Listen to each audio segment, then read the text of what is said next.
To విద్యని with Bharat. Telangana sir final లెక్క వచ్చేసింది. దాదాపు 73 లక్షల ఓట్లు గల్లంతయ్యాయి. నిన్నటి వరకు 3,38,00,000 ఓటర్లుండగా సార్ తర్వాత 2,60 లక్షలకు తగ్గింది. గ్రేటర్ హైదరాబాద్ పరిధిలోనే ఏకంగా 45 లక్షల ఓట్లను తొలగించారు. జిల్లాల వారీగా చూస్తే హైదరాబాద్ లో 45% ఓట్లు కట్టుగా మేడ్చల్, రంగారెడ్డి జిల్లాలో దాదాపు 35% ఓట్లు తగ్గిపోయాయి. సార్ తర్వాత కొన్ని అసెంబ్లీ నియోజకవర్గాల్లో కేవలం 1,40,000 ఓట్లు మిగిలిపోయాయి. సర్ ప్రక్రియ పారదర్శకంగానే జరిగిందా? పార్టీల అభిప్రాయం ఏంటి? సర్ తర్వాత పొలిటికల్ ఈక్వేషన్స్ మారిపోతాయా? ఇదే అంశంపై వాళ్ళు డిఎన్ఏలో డిస్కస్ చేద్దాం. ఈ రోజు డిఎన్ఏలో నాతో పాటు మా కొలీగ్ జాయిన్ అయ్యారు, శివ గారు. అలాగే బీఆర్ఎస్ నుంచి దత్తాత్రేయ గారు, కాంగ్రెస్ నుంచి వెంకటనాయక్ గారు స్టూడియోలో సిద్ధంగా ఉన్నారు. నమస్తే అండి, వెల్కమ్ టు రైట్. ముందుగా నాయక్ గారు, వెంకటనాయక్ గారు, ఏంటి అసలు నిన్నటి వరకు 3.38 కోట్లుగా ఉన్న ఓటర్లు ఒక్కసారిగా 2.6 కోట్లకు తగ్గడానికి కారణం ఏంటంటే ఏం చెప్తారు? మేడం, మీకు ప్యానల్ పెద్దలకు నమస్కారం. మేడం, విషయం ఏంటంటే యాక్చువల్గా నేను ఒక కాన్స్టిట్యూషనల్ బాడీ, ఇది ఎలక్షన్ కమిషన్ ఆఫ్ ఇండియా, దాని మీద ఎటువంటి ఎలిగేషన్ చేయదలుచుకోలేదు. కానీ అదే రాజ్యాంగం కింద బతుకుతున్న వాళ్ళు కాబట్టి తప్పకుండా ఆ తప్పులను ఎత్తి చూపాల్సిన ఆవశ్యకత ఉంది. ఈ దేశంలో ప్రజాస్వామ్యంలో ప్రభుత్వాన్ని ఎన్నుకునే ఒక అవకాశం ప్రజలకు ఉంటే అదే ప్రభుత్వాలు ఈరోజు ప్రజల్ని ఎన్నుకుంటున్నాయి, వాళ్ళు ఓటర్లుగా ఉండాలా ఉండొద్దా అని చెప్పి. సో అందులో భాగంగా ఏమవుతుందంటే మేడం, యాక్చువల్గా ఒక గవర్నమెంట్ అంటే ఏ రాష్ట్ర ప్రభుత్వం అయినా సరే ఎలక్షన్ కమిషన్ ఆఫ్ ఇండియాకి ఫెసిలిటేటర్గా ఉంటుంది. అంటే ఎలక్షన్ కమిషన్ ఆఫ్ ఇండియాకు ప్రత్యేకంగా ఏది ఉద్యోగస్తులు ఉండరు కాబట్టి ఆ ఉద్యోగస్తులు రాష్ట్ర ప్రభుత్వం కల్పిస్తుంది. కానీ ఒక ప్రాసెస్, సర్ లాంటి ప్రాసెస్ కానీ లేకపోతే ఎలక్షన్ కమిషన్ ఆఫ్ ఇండియా ఏదైనా రివల్యూషనరీ ఏదైనా అంశాలు తీసుకొస్తే కానీ దాని తగ్గట్టు అవగాహన కల్పించడం కానీ దాని తగ్గట్టు ఇంకేదైనా చేయాలన్నా కానీ అది ఎలక్షన్ కమిషన్ ఆఫ్ ఇండియా మాత్రమే చేయాలి. సో సర్ ప్రాసెస్లో పర్టికులర్గా ఈ రాష్ట్ర ప్రభుత్వం అధికారులను ఇచ్చింది, ఏది బిఎల్ఓలను ఇచ్చింది, కిందున్న ఏది 4th క్లాస్ ఎంప్లాయీస్ అందరినీ ఎలక్షన్ కమిషన్ ఆఫ్ ఇండియాకి అంటే ఒక కాంట్రాక్ట్ బేస్గా ఇచ్చినట్టు ఒక 2 నెలల కాల పరిమితి వరకు ఇచ్చేసింది. But election commission of India వాళ్ళని ప్రాపర్ వేలో యూటిలైజ్ చేసుకోలేదు. అదేవిధంగా ఎవరైతే ఓటర్లు ఉంటారో వాళ్ళకి అవగాహన కూడా కల్పించడంలో ఫెయిల్ అయిపోయారు. చాలా అంటే ఏ మిస్టేక్స్ అంటే మేడం, ఇన్ జనరల్గా చెప్పాల్సి వస్తే 2002కు సంబంధించిన మ్యాపింగ్ ఏదైతే ఉందో దాదాపు 10%, మినిమం 10% అనుకుందాం, ఒక 10% ఓటర్లు దానివల్ల ఇబ్బంది పడుతున్నారు. ఎందుకంటే మ్యాపింగ్లో పర్టికులర్లీ వాళ్ళు ఎట్లా అంటే ఇప్పుడు డిస్ప్లేస్మెంట్ అవుతుంటారు, ఓటర్లు డిస్ప్లేస్మెంట్ అవుతారు, ఏది సెంట్రల్ గవర్నమెంట్ జాబ్ చేస్తుంటారు, ఆర్మీలో పనిచేస్తుంటారు. వాళ్ళు డిస్ప్లేస్మెంట్ అయినప్పుడు ఏమవుతుందంటే ఆటోమేటిక్గా ఈ మ్యాపింగ్ అనేది ప్రాపర్ వేలో జరగదు. ఒక 10% కాదు మేడం, 0.001% లాస్ అయినా కూడా అది లాసే. అకార్డింగ్ టు ద అంటే ఇండియన్ డెమోక్రసీ ప్రకారం ఒక లాస్ అనేది ఉంటే లాసే. సో దాన్ని ఎట్లా చేసే ప్రయత్నం చేశారు. అదేవిధంగా ఆటోమేటిక్ కనెక్ట్ అనేది ఒకటి ఉంటుంది. ఇప్పుడు ఫర్ ఎగ్జాంపుల్ నా పేరు వెంకటనాయక్ మేడం, నా ఓట్లో నా పేరు కనుక ఉన్నదనుకోండి మేడం, మా నాన్న పేరు నా పేరు ఎక్కడైనా మ్యాచ్ ఉంది అనుకోండి మేడం, అది దాని మీద తప్పకుండా ఒక డౌట్ అనేది రేజ్ చేస్తుంది. సో ఈ డిజిటల్ ప్రాసెస్ ఏదైతే ఉందో ఓటర్లను ఎవరైతే ఓటర్లు ఉంటారో ఓటర్లుగా ఉంచడం కంటే వాళ్ళని తీసేయడానికి ఎక్కువ మార్గాలు చూపిన సందర్భాలు ఉంటాయి. సో ఇదంతా చూసినప్పుడు ఏమవుతుందంటే మేడం, చాలా అంటే చాలా బాధాకరమైన సంఘటనలు ఏర్పడ్డాయి. ఆర్ రాజగోపాలన్ గారు అని చెప్పి ఒక పెద్ద మనిషి ఉంటాడు, ఎవరు టెలిగ్రాఫ్ సంబంధించిన ఏదైతే మనకు పేపర్ ఉంటుందో దానికి చీఫ్ ఎడిటర్, వారు పశ్చిమ బెంగాల్లో ఉంటారు. వారి యొక్క ఓటు ఏదైతే ఉందో దాన్ని కోల్పోవడానికి 1,00,000 కారణాలు వారు చెప్తారు. కోల్పోయిన తర్వాత వాళ్ళకి ఏది పాస్పోర్ట్ రాదు, వీసా రాదు, ఏది రాదు. అంటే ఇది రాకపోవడానికి ఇది కారణం అని చెప్తారు, ఇది రాకపోవడానికి ఇది కారణం అని చెప్తారు. అదే డిజిటలైజేషన్ భాగంలో స్మృతి ఇరానీ గారి ఓటు కూడా పోతుంది. మాకు డౌట్ ఏంటంటే వెనకాల అంటే లాస్ట్కి ఇరానీ అనే పేరు ఉంటుంది కాబట్టి అట్లా పోయిందని చెప్పి మాకు డౌట్ వస్తుంది. రేపు అమిత్ షా గారి పేరు కూడా పోతుందేమో, వెనకాల షా ఉంది కాబట్టి. సో తెలంగాణలో అయితే ఈ ప్రక్రియ సక్రమంగా జరగలేదు అనే చెప్తున్నారు. తొలి నుంచి ఇదే అంటున్నారు, అనుమానాలు ఉన్నాయి. మీ అనుమానాలే నిజమయ్యాయా? సక్రమంగానే జరగలేదు, అదే మీరు చెప్పదలుచుకున్నారు. సార్ ఒకటి నేనేమంటున్నాను, తెలంగాణ మాత్రమే కాదు సార్, ఈ దేశంలోనే ఈ ప్రాసెస్ సరిగ్గా జరగలేదు అంటున్నాను నేను. ఓకే, ఎందుకు జరగలేదు అంటున్నా అంటే ఏదో election commission of India guide lines ఏర్పాటు చేసుకున్నది. సార్ గైడ్ లైన్స్ ఎవరైనా ఏర్పాటు చేసుకుంటారు, కానీ దాన్ని ఇంప్లిమెంట్ చేయాలంటే తప్పకుండా దాని మీద ప్రాసెస్ చేయాల్సిన అవసరం ఉంది. మనం ఏదైతే టెక్నికాలిటీని జనాల్లో చూపిద్దామని అనుకుంటున్నామో ఆ టెక్నికాలిటీ మీద జనాల్లో అవగాహన కల్పించాల్సిన అవసరం ఉంది. అంటే ఇప్పుడు ఓటర్ల తొలగింపు ప్రక్రియలో ప్రతి ఓటర్కి సరైన వెరిఫికేషన్ జరిగింది, ఇప్పుడు కాంగ్రెస్ హయాంలో జరిగిందని మీరు అనుకుంటారు మేడం? ఒకటి, ఇప్పుడు 2002లో కూడా ఇదే సర్ ప్రాసెస్ జరుగుతుంది. దానికి ఏ బేస్ ఇయర్ని మనం తీసుకోలే, ఎందుకంటే అప్పుడు అంత డిజిటలైజేషన్ లేదు కాబట్టి. బట్ ఇప్పుడు బేస్ ఇయర్ అయితే తీసుకున్నాం కదా, 2026కు 2002 అని చెప్పి తీసుకున్నప్పుడు ఆటోమేటిక్గా మిస్ మ్యాచెస్ వస్తున్నాయి కదా. ఇదే కదా జనాల్లో ఉన్న అనుమానాలను నివృత్తి చేయాల్సిన బాధ్యత ఎవరిది? ఇప్పుడు రాజకీయ పార్టీలు బిఎల్ఏని ఏర్పాటు చేసుకుంటాయి, ఏజెంట్లని, వాళ్ళకి ఎంత వీలైతే అంత చేసుకుంటూ పోతాయి. సరే బీఆర్ఎస్ కానీ, బీజేపీ కానీ, కాంగ్రెస్ కానీ, మిగతా ఏ పార్టీలైనా కానీ తప్పకుండా బాధ్యత ఎవరు చెప్పాలి? బిఎల్ఓలు చెప్పాలి. మరి బిఎల్ఓలకు కనీసం దాని మీద అవగాహన ఉండాలి కదా. అది ఎవరు చెప్పాలి? ఎలక్షన్ కమిషన్ ఆఫ్ ఇండియా చెప్పాలి. మేము వాళ్ళనే చెప్పమంటున్నాం. ఇప్పుడు తీరా చేతులు కాలేక ఆకులు పట్టుకుంటామంటే ఎట్లా మేడం? ఇప్పుడు అయిపోయింది, ప్రాసెస్ మొత్తం అయిపోయింది. రేపు ఏ బర్త్ సర్టిఫికేట్ పెట్టమంటారో 1987 తర్వాత బర్త్ సర్టిఫికేట్ ఇష్యూ చేయడం జరిగింది ఈ దేశంలో. వాటిని ఎక్కడి నుంచి తీయాలో అంటే ఈ దేశంలో ఒక పౌరుడు ఇప్పుడు పాస్పోర్ట్ ని కోల్పోతాడు, మిగతా విషయాల్లో సంక్షేమ పథకాన్ని కోల్పోతాడు. చాలా చోట్ల ఇవన్నీ ఇబ్బందులు జరుగుతాయి. ఇంటెలిజెన్స్ కాడ ఇప్పుడు ఏదైనా ఇంటెలిజెన్స్ వ్యవస్థ ఎవరి మీద ఎంక్వైరీ పెట్టారు అనుకోండి మేడం, ఈ లేదన్న కారణం చేత ఎన్ని నిందల పాలు కావాలో. సో అంటే దేశ పౌరుడు మార్జినలైజ్ అవుతుంది కదా మేడం ఈ ప్రాసెస్ ద్వారా. Right, okay. మనతో పాటు భారతీయ జనతా పార్టీ నుంచి అమర్నాథ్ గారు కూడా జాయిన్ అయ్యారు. ఆయనకు వెల్కమ్ చెబుతూ దత్తాత్రేయ గారు, నా ఆడియో క్లియర్ గా ఉందా మీకు? It's very clear. దత్తాత్రేయ గారు నమస్తే. మీరేం చెప్తారు? ఈ సర్ ప్రక్రియకు సంబంధించి ఒక దశ అయితే పూర్తయినట్టే కనిపిస్తుంది, భారీగా ఓట్ల తొలగింపు కనిపిస్తుంది. ముఖ్యంగా హైదరాబాద్ మహానగరంలోనే ఎక్కువ ఓట్లు పోయినట్టయితే మనకి ఒక అంచనా. ఏ రకంగా చూస్తారు? శివగారు, ఇక్కడ మనం ప్రధానంగా డిస్కషన్ చేయాల్సిన అంశం ఏంటంటే భారతదేశం మొత్తంలో అత్యంత ఎక్కువగా ఓట్లను కోల్పోతున్న రాష్ట్రాల్లో తెలంగాణ రాష్ట్రం 3వ స్థానంలో ఉండడం బాధాకరమైన విషయం. ఇవాళ మొత్తం దేశవ్యాప్తంగా సర్ ప్రక్రియ పూర్తయిన రాష్ట్రాలను ఒకసారి మనం పరిశీలిస్తే ఉత్తరప్రదేశ్ లో 2,89,00,000 ఓటర్లను తొలగించారు. అది అతిపెద్ద రాష్ట్రం. Okay, it's okay. 18 crores పై చెల్లుకున్నారన్నారు, తొలగించారు, ఇట్స్ ఓకే. బట్ తమిళనాడు రాష్ట్రంలో 97 లక్షల ఓటర్లను తొలగించారు. ఆ తర్వాత 3వ స్థానంలో జనాభా పరంగా కావచ్చు, లేకపోతే భౌగోళికంగా పరంగా కావచ్చు, తెలంగాణ కంటే 12 రాష్ట్రాలు ఎక్కువ ఉన్నప్పటికీ తెలంగాణ రాష్ట్రం ఇవాళ ఓటర్ల తొలగింపు ప్రక్రియలో 3వ స్థానంలో ఉంది. అంటే ఖచ్చితంగా ఇక్కడ ఏదైనా కుట్ర జరిగిందా? ప్రత్యేకంగా హైదరాబాద్ నగరం విషయానికి వచ్చేసరికి హైదరాబాద్ లో కొనసాగిన ప్రక్రియ విషయంలో బిఎల్ఓలు కావచ్చు, లేకపోతే వివిధ పార్టీల నాయకులు కావచ్చు, ముఖ్యంగా భారతీయ జనతా పార్టీ కనుసైగులో కొనసాగుతున్నటువంటి సర్ ప్రక్రియ అనుకూలమైనటువంటి ఓటర్లను తొలగించడంలో గాని, అనుకూలమైనటువంటి ఓటర్లను ఉంచడంలో గాని, వాళ్ళకు వ్యతిరేకంగా ఉండేటువంటి మైనారిటీ ఓటర్లను తొలగించడం గాని రాష్ట్రాలన్నిట్లలో జరిగింది. మనము ఈ సర్ ప్రక్రియ పైన దేశంలో సుప్రీంకోర్టులో దాదాపుగా 1,800 కోట్లు కేసులు పడ్డాయి. 1,800 and above కేసెస్ రిజిస్టర్డ్ సుప్రీంకోర్టులో కావచ్చు, మిగతా స్టేట్ కోర్టులలో కావచ్చు. అంటే దీని తీవ్రత ఏ స్థాయిలో ఉందో అర్థం చేసుకోండి. ప్రజాస్వామ్యానికి మారు పేరుగా ఉండాల్సినటువంటి, ప్రజాస్వామ్యాన్ని కాపాడాల్సినటువంటి ఒక రాజ్యాంగబద్ధ సంస్థ అయినటువంటి ఎలక్షన్ కమిషన్ ఆఫ్ ఇండియా కనుసైగలో కొనసాగుతున్నటువంటి ఓట్ల ప్రక్రియను కూడా, ఓటర్ల నమోదు ప్రక్రియను లేకపోతే తొలగింపు ప్రక్రియను, షిఫ్టెడ్ ఓటర్స్ అంటే లేకపోతే డెత్ ఓటర్స్ అంటే it's okay, definitely we will agree that. ఒక పర్సన్ ఒక ప్రాంతం నుంచి ఇంకో ప్రాంతానికి మైగ్రేట్ కావడము, శాశ్వతంగా భారత పౌరసత్వాన్ని రద్దు చేసుకుని ఇంకో దేశానికి వెళ్లిపోయినటువంటి వాళ్ళ ఓట్లను తొలగిస్తే ఇక్కడ ఎవరు అబ్జెక్షన్ చెప్పరు. కానీ బ్రతికుండి ఆ వ్యక్తి ఫలానా ఒక కేవలం religiously is belongs to a minority, especial గా ముస్లిం మైనారిటీ అయితే, క్రిస్టియన్ మైనారిటీ అయితే ఖచ్చితంగా ఈ భారతదేశంలో ఆయనకు ఓటు వేసేటువంటి హక్కు నిరాకరించాలనేటువంటి ఒక దుర్మార్గమైనటువంటి ఆలోచనతో ఇవాళ బీజేపీ ఇవాళ ఈ సర్ ప్రక్రియను కొనసాగిస్తుంది. దాంట్లో నో డౌట్ ఎట్ ఆల్.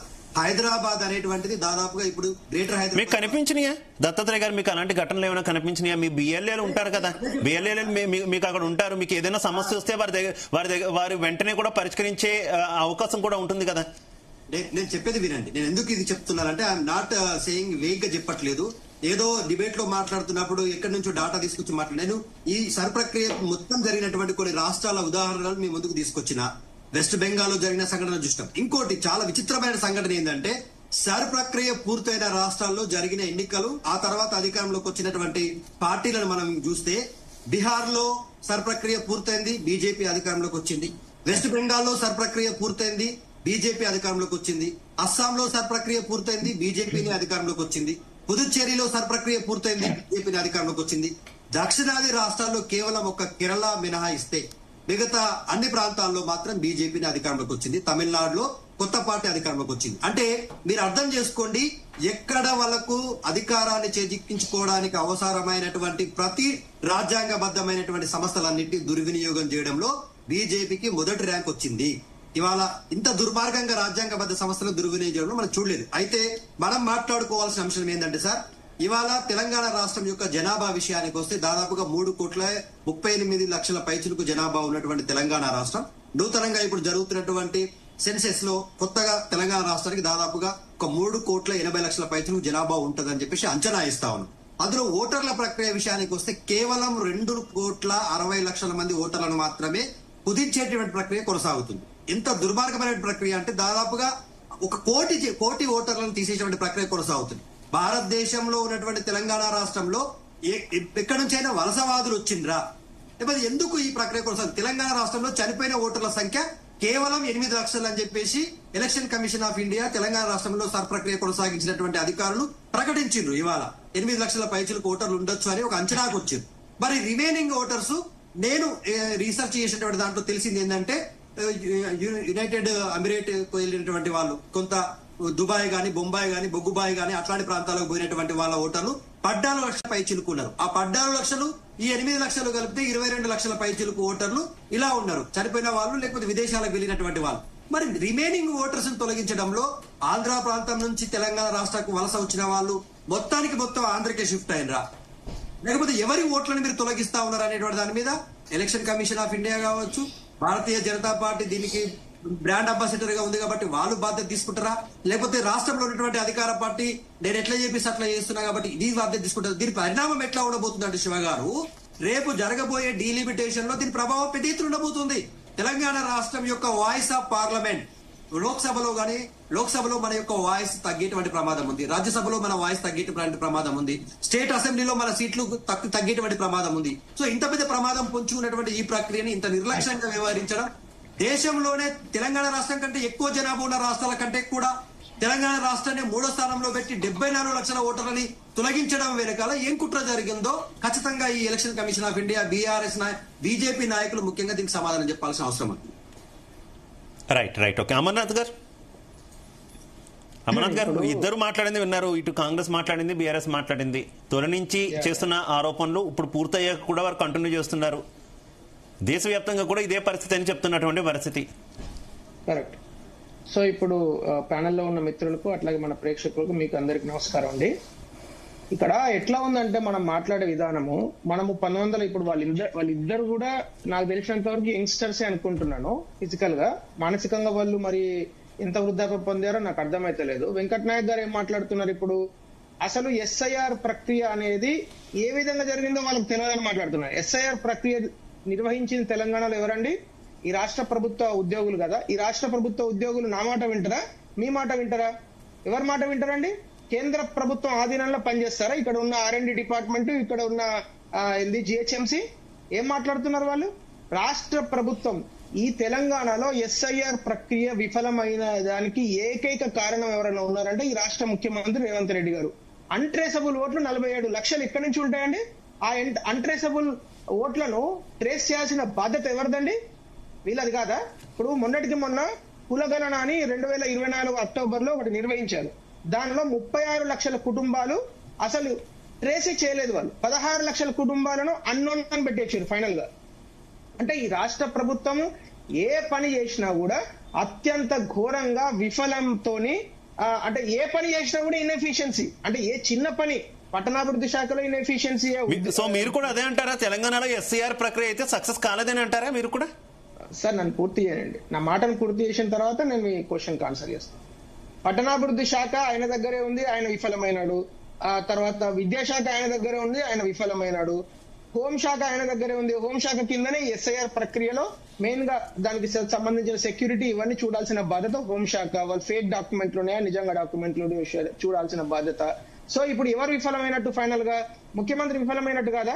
ఈ 47 లక్షల మంది, ఇప్పుడు 27 లక్షలు అబ్సెంట్, డిసీజ్డ్ అంటే డెత్ అండ్ పర్మనెంట్లీ షిఫ్టెడ్. మిగతా 47 లక్షలను వెతకాల్సిన బాధ్యత ఎవరిదండి? ఈ బిఎల్ఓలది కదా. ఈ బిఎల్ఓలను పెట్టిన డిపార్ట్మెంట్ ఇది కదా. ఈ బిఎల్ఓలను పెట్టిన డిపార్ట్మెంట్ యొక్క హెడ్ది కదా, ముఖ్యమంత్రిది కదా. సో ఇక్కడ ఏవైతే ఓటర్లు అన్ట్రేసబుల్ అని మనం మాట్లాడుతున్నామో, ఇప్పుడు నేను చాలా ఇందాక దత్తాత్రేయ గారు మాట్లాడుతూ చాలా రాష్ట్రాల గురించి ప్రస్తావన చేశారు.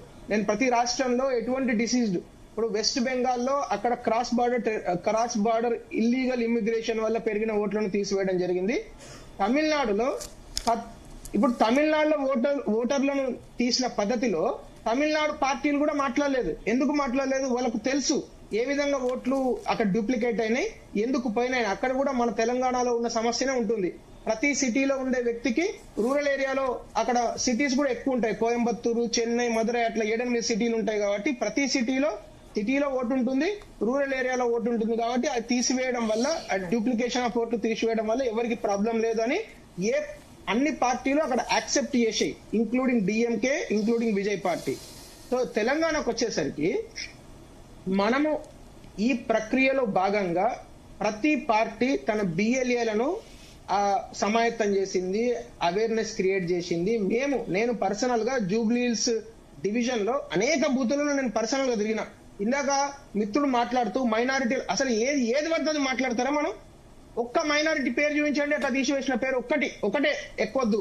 నేను జీ తెలుగు వేదికగా మీకు ఛాలెంజ్ చేస్తున్నా, ఒక్కళ్ళ పేరు బాజాప్తా ఈ దేశంలో ఈ రాష్ట్ర పౌరుడు ఆధార్ కార్డు అన్ని ఉండి ఒక్కళ్ళని నేను తీసివేసినాను, ఈ ఎస్ఐఆర్ ప్రక్రియలో నేను కోల్పోయినట్టు ఒక్కళ్ళని తీసుకొచ్చి నాకు చూపించండి, నేను దేనికంటే దానికి రెడీ. ఒట్టి మాటలు మాట్లాడితే ఎట్లనండి? మైనార్టీలను తీసివేశారు బీజేపీ వాళ్ళు. అసలు బీజేపీ వాళ్ళకు ఈ ప్రక్రియకు సంబంధం ఏంది?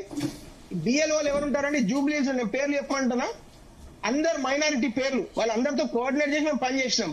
ఎవరి మీద కంప్లైంట్లు చేయలే. మాకు మత ప్రాతిపదికన మేము ఎవరిని కూడా డిస్క్రిమినేట్ చెయ్యం. అది మా విధానం. అది మీరు మాట్లాడతారు అన్ని మాటలు.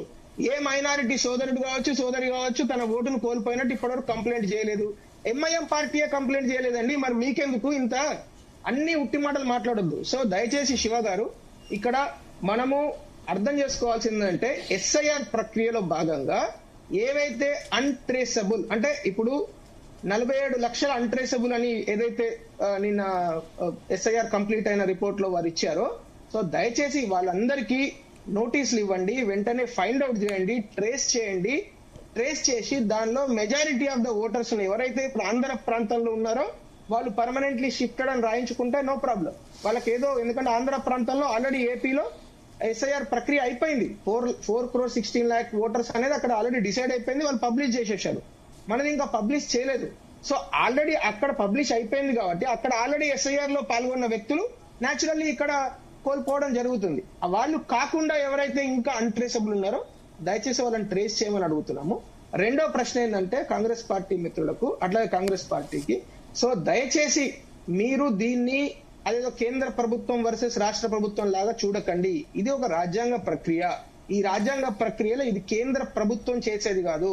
ఎలక్షన్ కమిషన్ అనేది రాజ్యాంగ సంస్థ. అది ఈ రాష్ట్రంలో ఎవరికైనా పొరపాటుగా సపోజ్ ఫాము ఇవ్వబడలేదు, ఆ ఫాము తిరిగి డిజిటలైజ్ కాలేదు, ఏదైనా ఒక సందర్భంలోనో వేరే ఊరికి వెళ్ళడమో, హాస్పిటలైజ్ వెళ్ళడమో, వేరే ఇతర ఏ రీజన్ తోనైనా సరే వాళ్ళ ఓట్లు పోవు. వాళ్ళు మళ్ళీ ఫామ్ 6 ఇచ్చి ఇప్పుడు రేపటి నుంచో ఎల్లుండి నుంచో 17వ తారీఖు ఎవరికైతే ఓట్లు మిస్ అయిపోయినాయో వాళ్ళందరూ కూడా భారతదేశ పౌరుడు ఎవరైనా సరే, తెలంగాణ పౌరుడు ఎవరైనా సరే, చాలా సింపుల్ గా ఫామ్ 6 ఇచ్చేసి వాళ్ళు వాళ్ళ అడ్రస్ ప్రూఫ్, వాళ్ళ రెసిడెన్స్ ప్రూఫ్, ఐడెంటిటీ ప్రూఫ్ ఇచ్చేసి వాళ్ళు చాలా సింపుల్ గా ఆన్లైన్ లో 2 రోజులలో వచ్చేస్తుంది. దానికి మీరు భయభ్రాంతులకు లోన్ చేసి ఒక పిసిసి ప్రెసిడెంట్ ఏం మాట్లాడతారండి? మీరు ఒకవేళ ఈ ఎస్ఐఆర్ లో పాల్గొనకుంటే మీ వెల్ఫేర్ స్కీమ్స్ అన్ని వెళ్ళిపోతాయి, మీకు రావు, అసలు మీకు రావాల్సిన స్కీమ్స్ రావు అని మాట్లాడతారా? ఎంత అన్యాయం సార్ ఇది! ఈ రాష్ట్రంలో ప్రజలు ఉండాలా, భయం చచ్చిపోవాలా? ఏంది మీరు మాట్లాడేది? ఒక పక్కన కమిషనర్ గారు, ఏది జిహెచ్ఎంసీ కమిషనర్ ఏమో 4వ పేజీలో వార్త ఉంటది. ఏమని? ఎవ్వరు ఎస్ఐఆర్ కు ఈ వెల్ఫేర్ స్కీమ్స్ కు సంబంధం లేదు, సిటీలో ఉన్న వాళ్ళు సిటీలో చేసుకోండి, రూరల్లో ఉన్న వాళ్ళు రూరల్లో చేసుకోండి అని ఆయన పిలిపిస్తారు. ఫ్రంట్ పేజీలో ఎస్ఐఆర్ లో పాల్గొనకుండా మీకు ఇలా భయభ్రాంతులకు లోన్ చేసి వాళ్ళని ఒక రకమైన పానిక్ క్రియేట్ చేసి ఉన్న వాళ్ళని కూడా ఇబ్బందులు పాలు చేసింది కాంగ్రెస్ పార్టీ. కాంగ్రెస్ పార్టీ నేను చెప్పేది ప్రభుత్వం కూడా కాదు. ప్రభుత్వం చేసిన తప్పులు ప్రభుత్వం చేసింది, పార్టీ చేయాల్సిన తప్పులు పార్టీ చేసింది. మొత్తానికి ఇద్దరు కలిసి ఎస్ఐఆర్ ప్రక్రియను ఎంత దారుణంగా విఫలం పొందడానికి, అంటే ఎస్ఐఆర్ ప్రక్రియ విఫలం చెందడానికి కావాల్సిన అన్ని పనులు కాంగ్రెస్ పార్టీ, ఈ రేవంత్ రెడ్డి ప్రభుత్వం ఇద్దరు కలిసి చేశారు. ఫైనల్ గా ఇద్దరు ఒక ఫెయిల్యూర్స్ లాగా నిలబడ్డారు. రైట్. పాపారావు గారు, నా వాయిస్ క్లియర్ గా ఉందా మీకు? పాపారావు గారు, ఇప్పుడు తెలంగాణ సార్ ఫైనల్ లెక్క అయితే వచ్చేసింది. నిన్నటి వరకు అయితే 3,38,00,000 ఓటర్లు ఉంటే సార్ తర్వాత 2,60,00,000 తగ్గింది. అంటే దాదాపు 73 లక్షల ఓట్లు గల్లంతయ్యాయి. అంటే ఎలా చూస్తారు ఈ పరిణామాన్ని? అంటే మనకి మొన్న కూడా అనుకున్నాం గల్లంతయ్యాయనే మాట దగ్గర కొంచెం వివాదం వస్తుంది. ఎందుకంటే గల్లంతయ్యాయంటే అది ఉన్న ఓట్లు పోయినాయి, అసలు ఆ ఓట్లు ఉన్నాయా లేవా అనేది వాళ్ళు అసలు ఓటర్లా కాదా, చనిపోయిన వాళ్ళు ఎంతమంది, డూప్లికేట్ ఓట్లు ఎంతమంది, ఇది ప్రశ్నలు ఉన్నాయి కదా. అందుకని మనం కూడా ఒక మిస్అండర్స్టాండింగ్ వచ్చే విధంగా వాడకుండా దాన్ని ఆబ్జెక్టివ్ గా చర్చిస్తేనే మంచిది. గల్లంతా అంటే ఎవరు ఉన్న ఓటు తీసేశారు. సో దాన్ని అయితే నాకు తెలిసి అయితే ఈ రోజు దాకా కూడా బీఆర్ఎస్ పార్టీ కూడా దాని గురించి ఇప్పుడు తెలంగాణలో నేను మాట్లాడుతుంది వెస్ట్ బెంగాల్ గురించి కాదు, బీహార్ గురించి కాదు. తెలంగాణలో ఏ పార్టీ సరే ఎవరి జాగ్రత్తలు వాళ్ళు తీసుకుంటున్న వాళ్ళ కేటర్కి వాళ్ళు చెప్పుకుంటున్నారు, కానీ ఏ పార్టీ దీనిలో మాకు అన్యాయం జరుగుతుంది అనేది పెద్ద వాయిస్గా ముందుకు రాలా. కాబట్టి సరే ఇక్కడ దాన్ని పెద్ద చర్చనీయాంశం చేసి ఏదో జరిగిపోతుందని మనం కూడా అనుకోవటం అనేది అవసరం లేదు. రెండోది ఏంటంటే ఇక్కడ నేను అనేది ఇప్పుడు మీరు అంటున్నటువంటి గల్లంతనో లేకపోతే అది దానిలో బాధ్యత మంది కూడా ఉందిగా, ఓటేసే వాళ్ళది కూడా ఉంది. లాస్ట్ టైం మొన్న కూడా ఇదే ప్రశ్న మన దగ్గర లేవనెత్తారు. కానీ చాలా ఫ్యూజ్ డిఫరెన్స్ కనిపిస్తుంది కదా. ఇప్పుడు హైదరాబాద్ పరిధిలోనే ఏకంగా 45 లక్షల ఓట్లను తొలగించారు. జిల్లాల వారీగా చూస్తేనే హైదరాబాద్ లో 45% ఓట్లు కట్ అయితే మేడ్చల్ రంగారెడ్డి జిల్లాలో 35%. అంటే ఫ్యూజ్ డిఫరెన్స్ కనిపిస్తోంది. దీనివల్ల రానున్న ఎలక్షన్ పై ఎఫెక్ట్ చూపించే ప్రభావం ఉందా పార్టీల వారిగా? మీరు చెప్పండి ఏమైనా కానీ మీరు చెప్పిన 3 ఉన్నాయి కదా places, Rangareddy, Medchal and Hyderabad. Polling ఎంత జరుగుతుందండి? ఓటింగ్ జరిగినప్పుడు ఎలక్షన్ జరుగుతున్నప్పుడు పోలింగ్ ఎంత జరుగుతుంది? ఇక్కడ 35% దాడుతుందా ఈ చుట్టుపక్కల? These are 4 urban metropolitan areas. Jammu and Kashmir లో అనంతనాగ్ లోను ఇట్లాంటి చోట్ల టెర్రరిస్ట్ ప్రాబ్లం ఉన్న చోట్ల జరిగే చాలా నామినల్ పోలింగ్ 35% అట్లా జరుగుతుంది. అట్లాంటి పోలింగ్ హైదరాబాద్ లో జరిగిన డేటా మొన్న ఎలక్షన్ కూడా చెప్పండి. ఎగ్జాక్ట్లీ పాపారావు గారు మీరు చెప్పిందే, ఎందుకంటే పోలింగ్ శాతం చాలా తక్కువ హైదరాబాద్ లో. Please continue. అందుకని ఏంటంటే ఇక్కడ అంత తక్కువ పోలింగ్ అవుతుందంటే వీళ్ళకి అసలు చిత్తశుద్ధి. ఇప్పుడు ఓటర్లు బయటికి రావడానికి ఇష్టపడే వాళ్ళు ఓటు కోసం బిఎల్ఓలు పొరపాట్లు చాలా ఉన్నాయి, బిఎల్ఓలో లోపాలు ఉన్నాయి, బిఎల్ఓలు సరిగ్గా చేయలేదు, ఆఫీసుల్లో కూర్చొని అక్కడికే రమ్మన్నట్టుగా ఇచ్చేసారు. చాలా చోట్ల వాళ్ళు సరిగ్గా కొంత నిబద్ధత లేదు, కానీ ఎక్స్టెన్షన్ జరిగింది, అదంతా జరిగింది. మనకు కూడా బాధ్యత లేదా?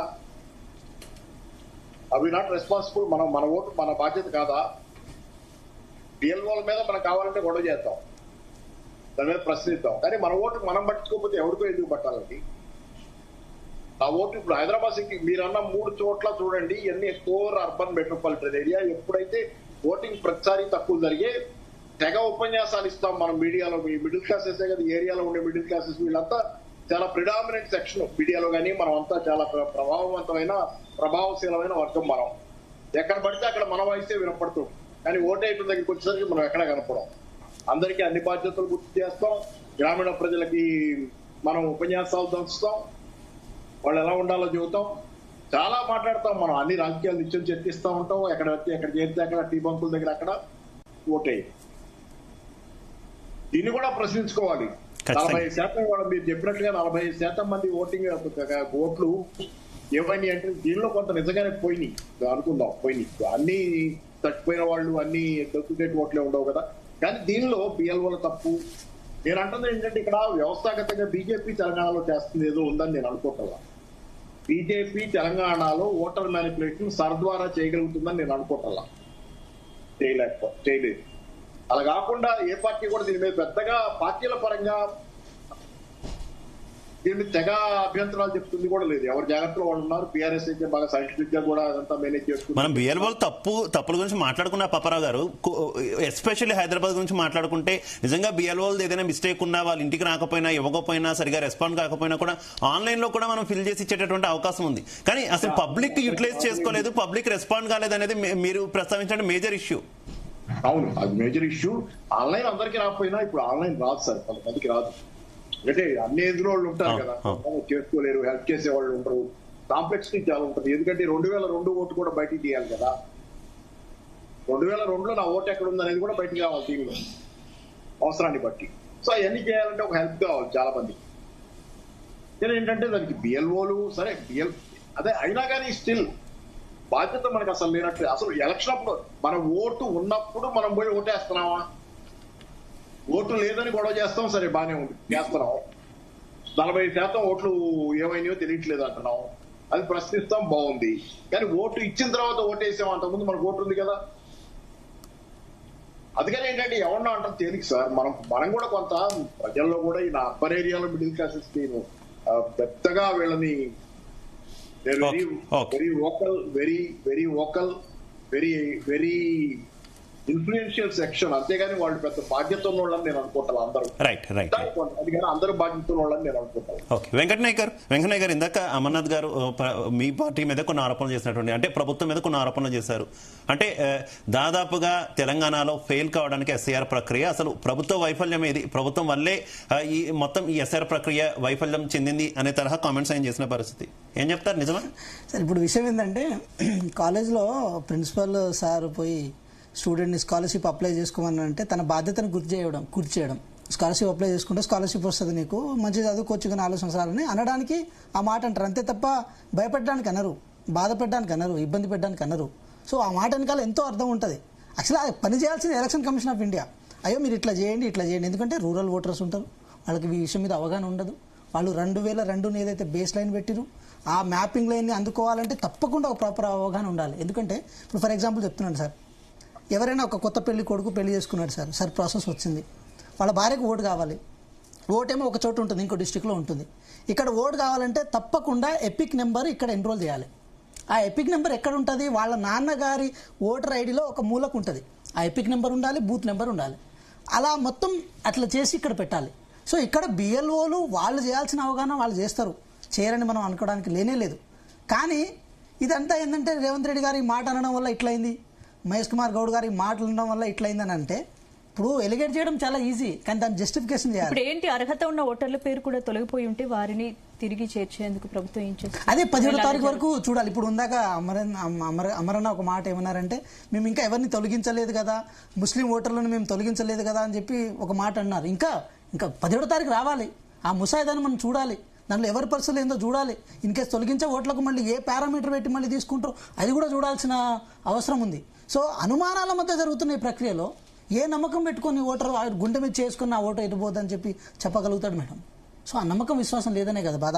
ఇంకో మాట కూడా నేను ప్రస్తావించాలి, ఏమనంటే ఏది క్రాస్ బోర్డర్ ఇమిగ్రేషన్ అనే అంశాన్ని అమర్ గారు ఒక మాట చెప్పారు. ఇది బంగ్లాదేశ్లో జరిగింది, అంతా వాళ్ళనంతా ఏది ఐడెంటిఫై చేసిన లక్ష్యంలో వాళ్ళు ఉన్నారు, వాళ్ళని తిరిగి పంపించడం కోసం కేంద్ర ప్రభుత్వం కూడా చాలా కృతనిశ్చయంతో ఉందని అంటున్నారు. సో నేనేమంటున్నా అంటే 2021లో ఆంగ్ సాంగ్ సూకీ గారు ఎవరైతే ఉన్నారో వారు ఏది మయన్మార్కి సంబంధించిన హెడ్గా ఉన్నప్పుడు వాటిని అక్కడ ఏమంటారు ఏదో క్రైసిస్ రావడం వల్ల వాళ్ళని తొలగించడం జరిగింది. అప్పుడే మనకి ఇమిగ్రేషన్ సడన్గా పెరిగిపోతుంది. ఎవరైతే మన రోహింగ్యాలు ఉంటారో వాళ్ళు మన దేశానికి వచ్చేస్తారు. అంటే బేసిక్ నా డౌట్ ఏంటంటే సార్, అప్పుడు ఈ దేశానికి రక్షణ శాఖ మంత్రిగా ఎవరున్నారు, అప్పుడు ఈ దేశానికి హోంశాఖ మంత్రిగా ఎవరున్నారు, వాళ్ళను బార్లా తెరిచి వాళ్ళని ఎవరు రానిచ్చేలా చేశారు. ఈరోజు వాళ్ళ పేరు మీద ఎవరు రాజకీయాలు చేయదలుచుకున్నారు. ఇవన్నీ నేనేమంటా, ఈ దేశ పౌరుడిగా నాకు వచ్చే డౌట్స్ పార్టీగా వచ్చే పక్కన పెడదాం, రాజకీయాలు పార్టీలు ఇవన్నీ పక్కన పెడదాం. వాళ్ళని రానిచ్చే ప్రక్రియ ఎవరు చేశారు, వచ్చిన తర్వాత వాళ్ళని లక్ష్యంలో మేము ఐడెంటిఫై చేశామని అంటున్నారు కదా.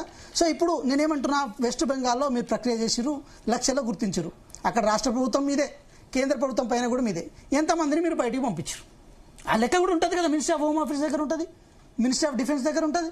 అవన్నీ మీరు లెక్కల్లో బయట పెట్టారు అనుకోండి, మనలాంటి వాళ్ళందరికీ ఒక నమ్మకం వస్తుంది, అరే వీళ్ళు సర్ ప్రక్రియ ద్వారా ఎంతోమంది ఇల్లీగల్ ఇమిగ్రెంట్స్ని వాళ్ళు పట్టుకున్నారు, వాళ్ళందరినీ బయటికి తీసుకుపోయారు, అయ్యో బీజేపీ గవర్నమెంట్ చాలా బాగా చేస్తుందని చెప్పి మనకు నమ్మకం ఉంటుంది. కానీ వీళ్ళు ఏం చేస్తారంటే దానికి మినహాయింపుగా, ఇప్పుడు ఎందుకు నేను బీజేపీ దీంట్లో కలపాల్సి వస్తుంది అంటే, టార్గెట్ చేసి కార్నర్ చేసి మార్జినలైజ్ చేసి తన రాజకీయం కోసం వాడుకుంటారు. ఫర్ ఎగ్జాంపుల్ ఇవి ఏముంటుందంటే, నెక్స్ట్ జిహెచ్ఎంసీ ఎలక్షన్స్ వస్తాయి. ఈ జిహెచ్ఎంసీ ఎలక్షన్లో సర్ప్రాసెస్ రాగానే గుర్తించిన ఓటర్లు అందరూ వీళ్ళందరూ, దీంట్లో చాలామంది రోహింగ్యాలు ఉన్నారు, దీంట్లో చాలామంది ఇది ఉన్నారు, ఐసా తైసా అని చెప్పి వాళ్ళందరినీ ఒక చోట లెక్కగట్టి వీళ్ళందరూ మేమే ఇది చేస్తామని చెప్పి ఎలక్షన్ కమిషన్ ఆఫ్ ఇండియా చేసిన పనిని కూడా వీళ్ళ ఖాతాలో పెట్టుకొని వాళ్ళను టార్గెట్ చేసి వాళ్ళని మార్జినలైజ్ చేసి దాన్ని రాజకీయంగా మిగతా వాళ్ళని ఏమంటారు కన్సల్టేట్ చేసి ఓట్లు తీసుకుంటారు.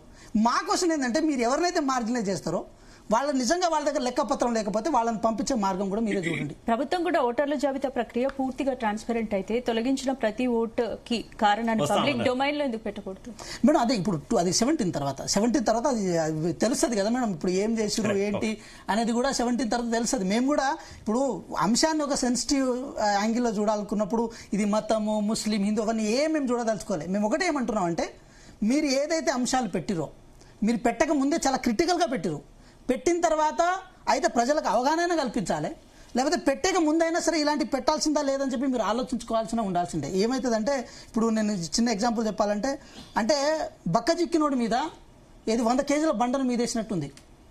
సో అతను బలవంతుడు అయి ఉంటే నువ్వు పెట్టు, నో ప్రాబ్లం.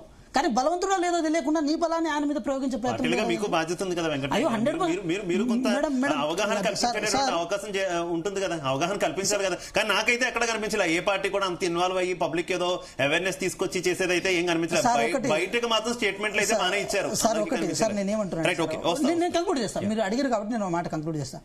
సార్ మన దేశంలో వీవీప్యాట్ అనేది ఒకటి వచ్చింది, ఓటర్ వెరిఫైడ్ ఏమంటారు పేపర్ ఆడిట్ ట్రయల్ అని ఒకటి వచ్చింది. ఈవీఎంలో భాగంగా ట్రాన్స్పరెన్సీ కోసం వచ్చిన ప్రక్రియ అది.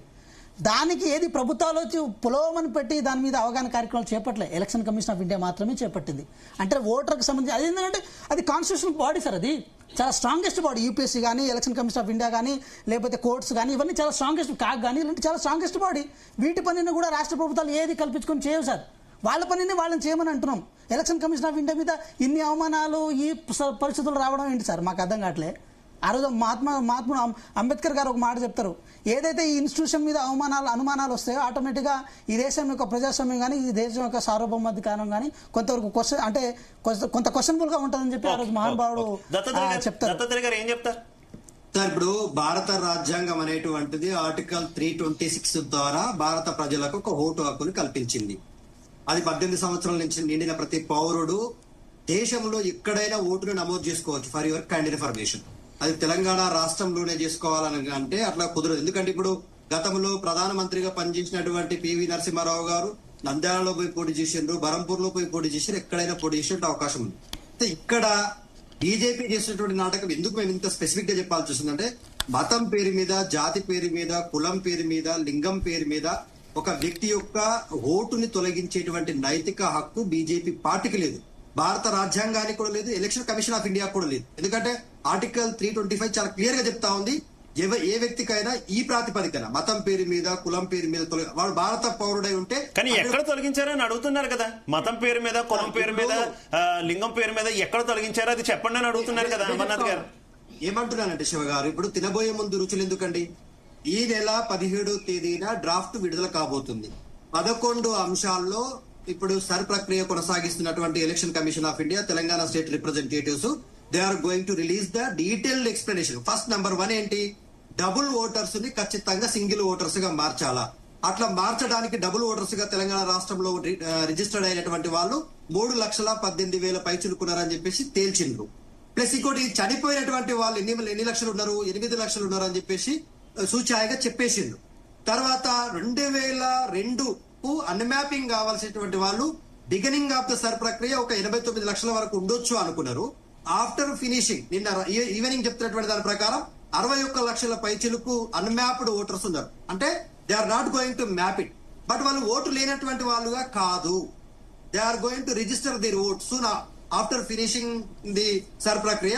మళ్ళీ మనకి ఇంతకు ముందు మా మిత్రుడు అమర్నాథ్ చెప్పినట్టుగా ఫామ్ నంబర్ 6 అనేటువంటిది ఫిల్అప్ చేసి వాళ్ళు ఓటు పొందుతారు.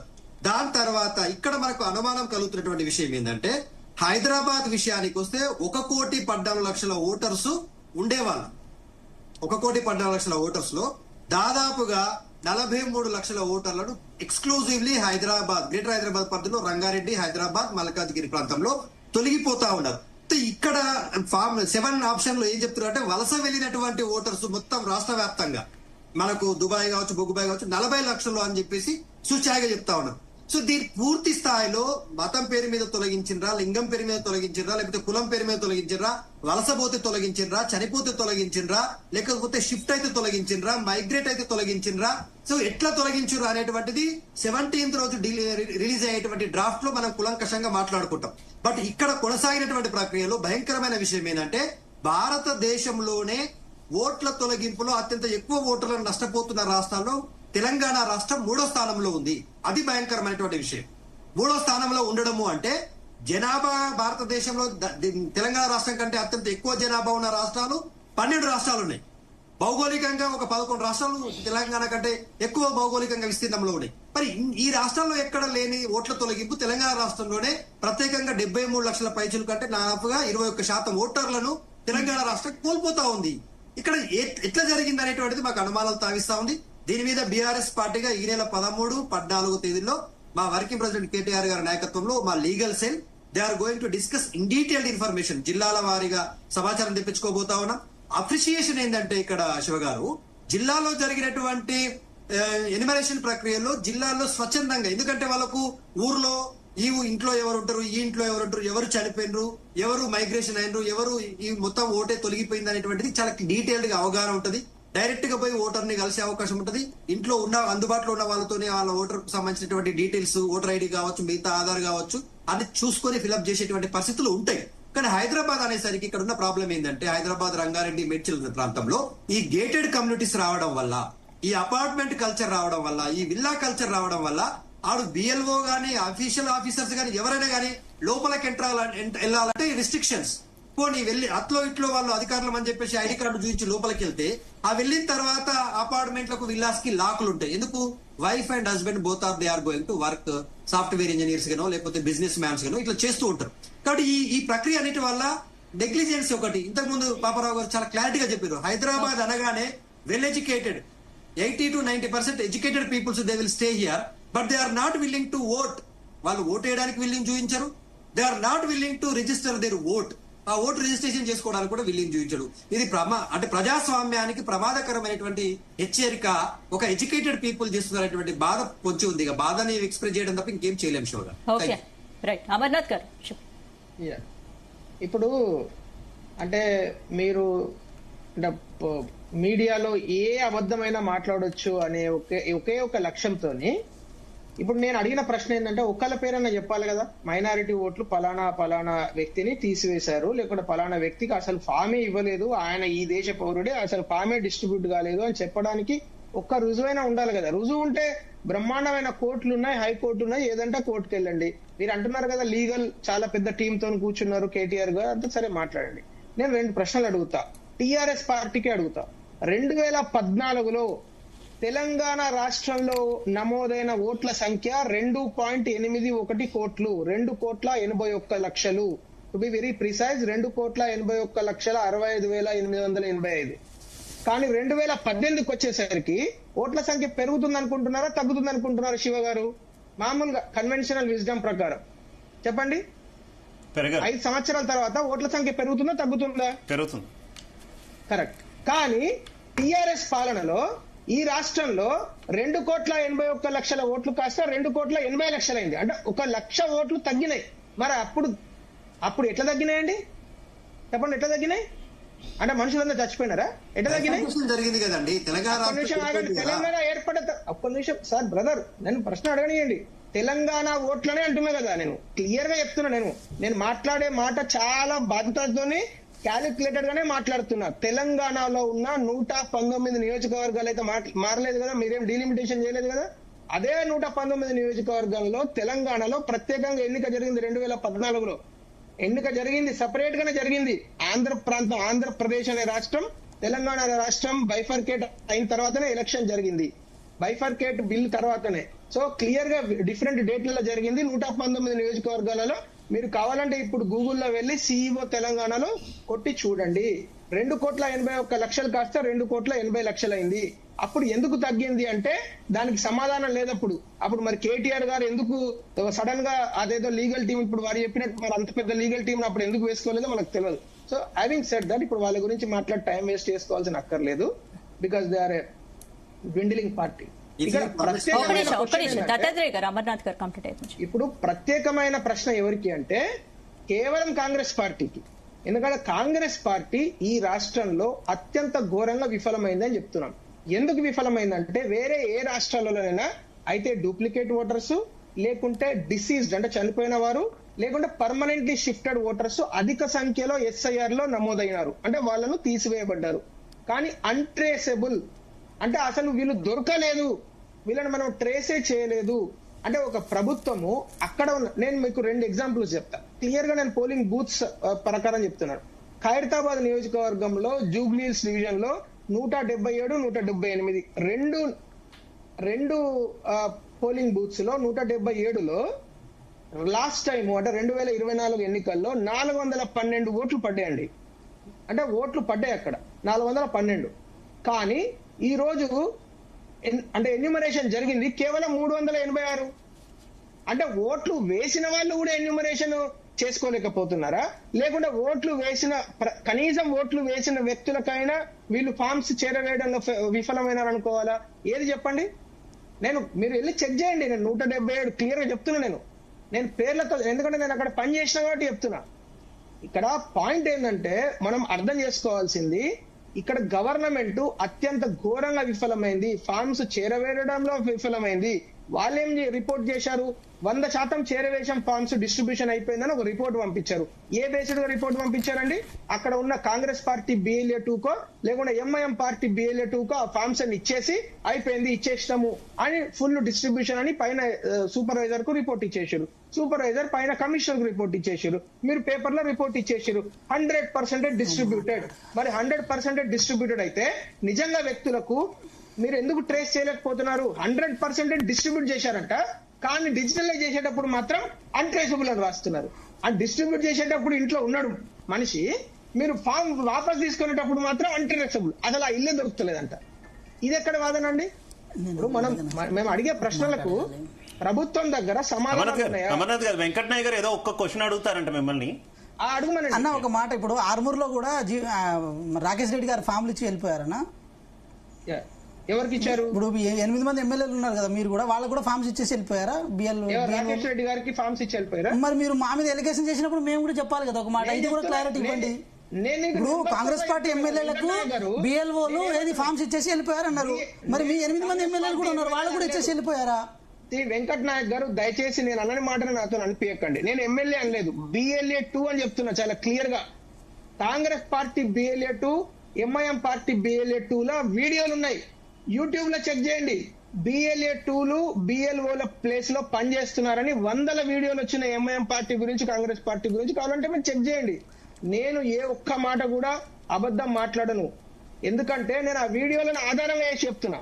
ఇక్కడ నేను ఇప్పుడు నెంబర్ చెప్తున్నా, ఎవరైతే ఓట్లు వేశారో మీరు డిస్ట్రిబ్యూట్ ఇచ్చినప్పుడు 100% డిస్ట్రిబ్యూషన్ రాసినప్పుడు మిగతా ఇప్పుడు 100కు 100 మీరు డిస్ట్రిబ్యూట్ చేశారు, కానీ 40 అన్ట్రేసబుల్ అంటున్నారు.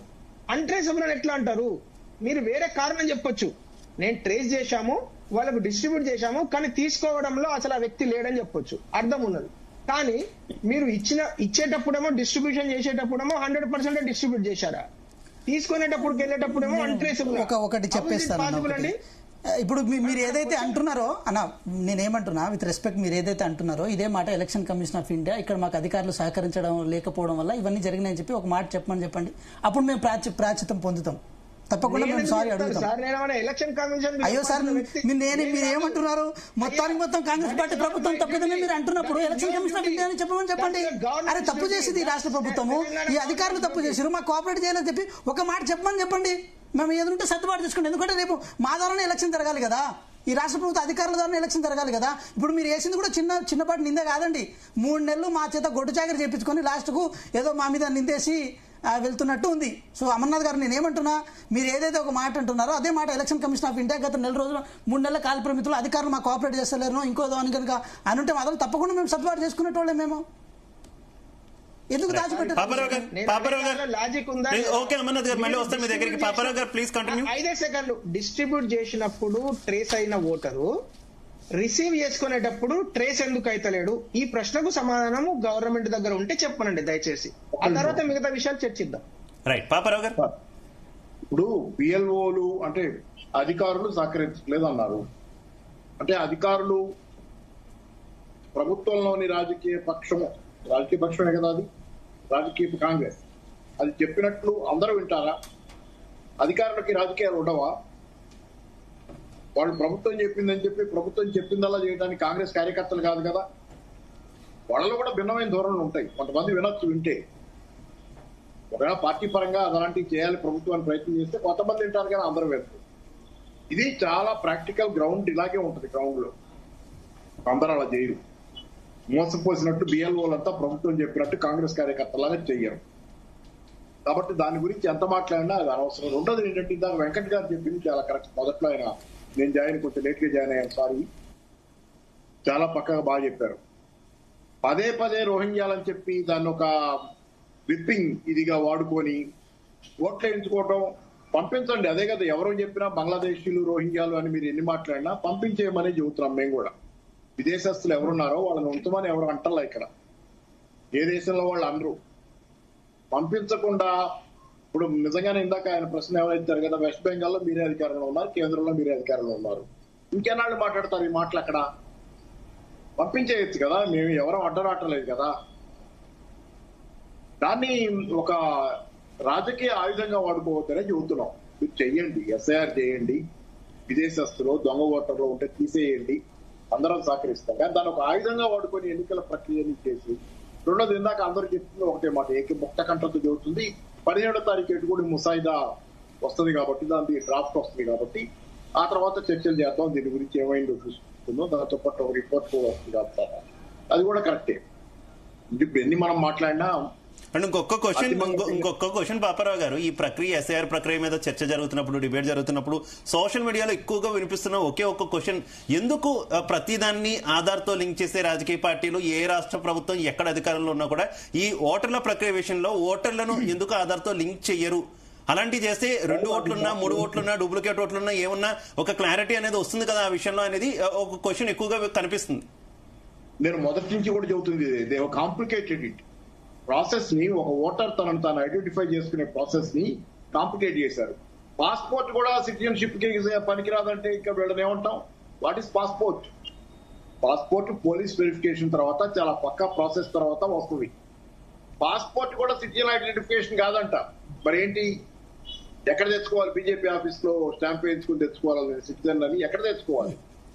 పాస్పోర్ట్ ఎన్ఆర్సీ చేయమనండి sir, NRC national register for citizens అని చేయమనండి.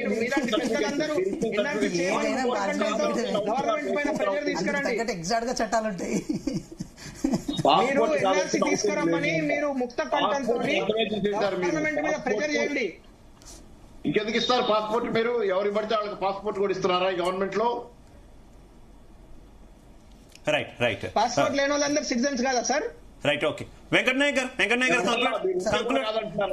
సార్, నేను ఒకటే అంటున్నాను సార్. ఇప్పుడు సార్ ప్రాసెస్ ఏదైనా సరే అది ఎటువంటి దురుద్దేశం లేకుండా, ఎటువంటి ఇబ్బంది లేకుండా చేస్తే దాన్ని ఎవ్వరు వ్యతిరేకించాం సార్.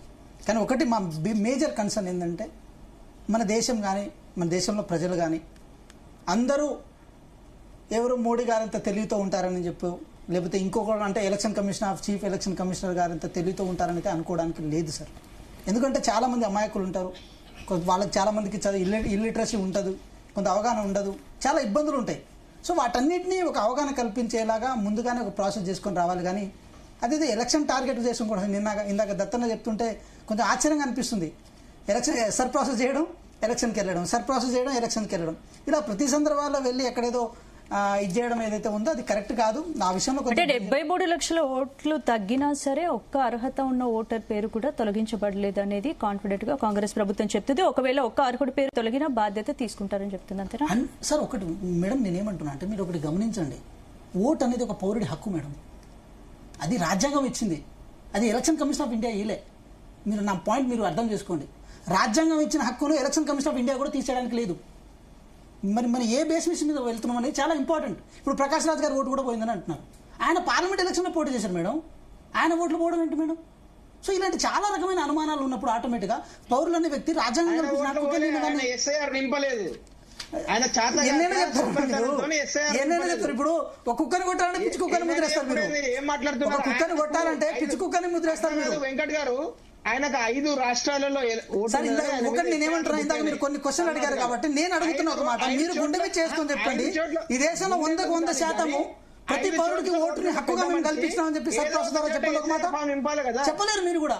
100% సర్ ప్రాసెస్ ద్వారా ఈ దేశంలో ప్రతి పౌరుడికి ఓటు హక్కు కల్పించినామని చెప్పండి ఒక మాట. మీరు చెప్పలేరు అన్నమాట. తొలగించిన ఓట్లను మాత్రమే.